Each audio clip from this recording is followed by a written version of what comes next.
அன்பான பெற்றோர்களே, நம்ம பேரண்டிங் ஸ்டைலை மாற்றிக்கிட்டோம்னா குழந்தைங்களோட பேட் பிஹேவியரை மாற்றிக்கலாம் அப்படிங்கிறது தான் உண்மை. Let me tell you 5 ways of parenting tips. First, குழந்தைங்களை ஃப்ரீக்வெண்ட்டாக அடிக்கிறது, தகாத வார்த்தைகளை அதாவது நெகட்டிவான வேர்ட்ஸை யூஸ் பண்ணுறது. அப்படின்னா அப்பப்போ அடிக்கலாமா அப்படின்னு கேட்பீங்க தானே. அடிக்கவே வேண்டாம், தகாத வார்த்தைகளை யூஸ் பண்ணவே வேண்டாம். செகண்ட், எப்போவுமே குழந்தைங்களை கம்பேர் பண்ணிக்கிட்டே இருக்கிறது, அண்ணன் தம்பி கூட, ஃப்ரெண்ட்ஸ் கூட, சொந்தக்காரங்க குழந்தைங்க கூட. அது அவங்கள டெவலப் பண்ணாது, அக்ரெசிவாக தான் மாற்றிக்கும். So don't compare. மூன்றாவது, not being a good role model.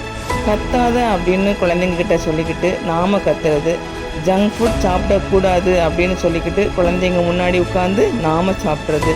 Children don't follow advice, they follow example.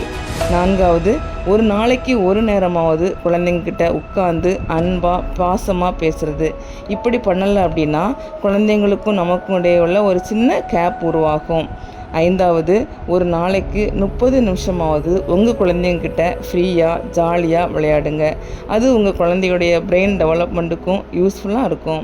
குழந்தைக்கும் பெற்றோர்களுக்கும் உள்ள உறவு ஸ்ட்ராங் ஆகும். அப்படின்னா இதை ஃபாலோ பண்ணணுமா வேண்டாமா நீங்களே முடிவு பண்ணிக்கோங்க. பட் எதை ஃபாலோ பண்ணுறீங்க அப்படிங்கிறத கமெண்ட் பண்ணுங்கள். உங்கள் குழந்தையுடைய இயல்பான பிஹேவியர் என்ன அப்படின்னு தெரியணுமா? தெரிஞ்சிக்க டிஎம்ஐடி அப்படின்னு கமெண்ட் பண்ணுங்கள்.